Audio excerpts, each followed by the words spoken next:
विश्व में दो पशुपतिनाथ मंदिर प्रसिद्ध है, एक नेपाल के काठमांडू का और दूसरा भारत के मंदसौर का। दोनों ही मंदिर में मूर्तियां समान आकृति वाली है। नेपाल का मंदिर बागमती नदी के किनारे काठमांडू में स्थित है और इसे यूनेस्को की विश्व धरोहर में शामिल किया गया है। यह मंदिर भव्य है और यहाँ पर देश विदेश से पर्यटक आते हैं। माना जाता है कि यह लिंग वेद लिखे जाने से पहले ही स्थापित हो गया था। पशुपति काठमांडू घाटी के प्राचीन शासकों के अधिष्ठाता देवता रहे हैं। पाशुपत संप्रदाय के इस मंदिर के निर्माण का कोई प्रमाणित इतिहास तो नहीं है, किंतु कुछ जगह पर यह उल्लेख मिलता है कि मंदिर का निर्माण सोमदेव राजवंश के पशुप्रेक्ष ने 3वीं सदी ईसा पूर्व में कराया था। 605 ईस्वी में अंशुवर्मन ने भगवान के चरण छूकर अपने को अनुग्रहित माना था। बाद में इस मंदिर का पुनः निर्माण लगभग 11वीं सदी में किया गया था। दीमक की वजह से मंदिर को बहुत नुकसान हुआ, जिसके कारण लगभग 17वीं सदी में इसका पुनर्निर्माण किया गया। बाद में मध्य युग तक मंदिर की कई नकलों का निर्माण कर लिया गया। ऐसे मंदिरों में भक्तपुर 1480, ललितपुर 1566 और बनारस 19वीं शताब्दी के प्रारंभ में शामिल हैं। मूल मंदिर कई बार नष्ट हुआ है।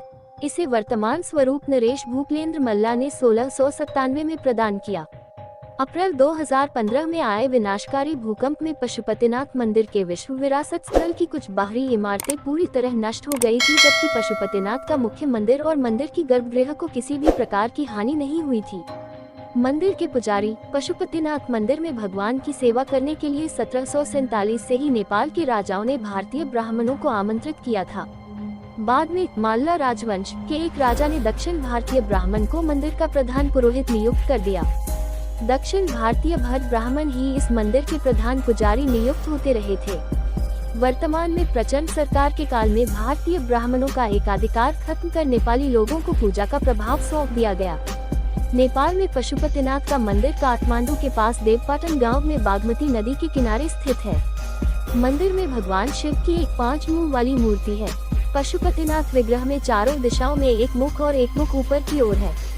प्रत्येक मुख के दाएं हाथ में रुद्राक्ष की माला और बाएं हाथ में कमंडल मौजूद है। मान्यता अनुसार पशुपतिनाथ मंदिर का ज्योतिर्लिंग पारस पत्थर के समान है। कहते हैं कि ये 5 मुंह अलग अलग दिशा और गुणों का परिचय देते हैं। पूर्व दिशा की ओर वाले मुख को तत्पुरुष और पश्चिम की ओर वाले मुख को सद्योत कहते हैं। उत्तर दिशा की ओर वाले मुख को वामवेद या अर्धनारीश्वर कहते हैं और दक्षिण दिशा वाले मुख को अघोरा कहते हैं। जो मुख ऊपर की ओर है उसे ईशान मुख कहा जाता है। इस मंदिर में भगवान शिव की मूर्ति तक पहुंचने के 4 दरवाजे बने हुए हैं। वे चारों दरवाजे चांदी के हैं।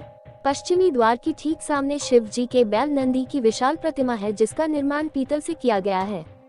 इस परिसर में वैष्णव और शैव परंपरा के कई मंदिर और प्रतिमाएं हैं। पशुपतिनाथ मंदिर को शिव के 12 ज्योतिर्लिंगों में से एक केदारनाथ मंदिर का आधा भाग माना जाता है। यह मंदिर हिंदू और बौद्ध वास्तुकला का एक अच्छा मिश्रण है। मुख्य पगोडा शैली का मंदिर सुरक्षित आंगन में स्थित है, जिसका संरक्षण नेपाल पुलिस द्वारा किया जाता है। यह मंदिर लगभग 264 हेक्टेयर क्षेत्र में फैला हुआ है, जिसमें 518 मंदिर और स्मारक सम्मिलित है। मंदिर की द्विस्तरीय छत का निर्माण तांबे से किया गया है, जिन पर सोने की परत चढ़ाई गई है। मंदिर वर्गाकार के एक चबूतरे पर बना है, जिसके आधार से शिखर तक की ऊंचाई 23 मीटर 7 सेंटीमीटर है। मंदिर का शिखर सोने का है, जिसे गजुर कहते हैं। परिसर के भीतर 2 गर्भगृह है, एक भीतर और दूसरी बाहर। भीतरी गर्भगृह वह स्थान है जहां शिव की प्रतिमा को स्थापित किया गया है, जबकि बाहरी गर्भगृह एक खुला गलियारा है। भीतरी आंगन में मौजूद मंदिर और प्रतिमाओं में वासुकीनाथ मंदिर, उन्मत्ता भैरव मंदिर, सूर्य नारायण मंदिर, कीर्तिमुख भैरव मंदिर, बुदानिल कंठ मंदिर, हनुमान मूर्ति और 184 शिवलिंग मूर्तियां प्रमुख रूप से मौजूद है, जबकि बाहरी परिसर में राम मंदिर, विराट स्वरूप मंदिर, 12 ज्योतिर्लिंग और 15 शिवालय गुहेश्वरी मंदिर के दर्शन किए जाते हैं।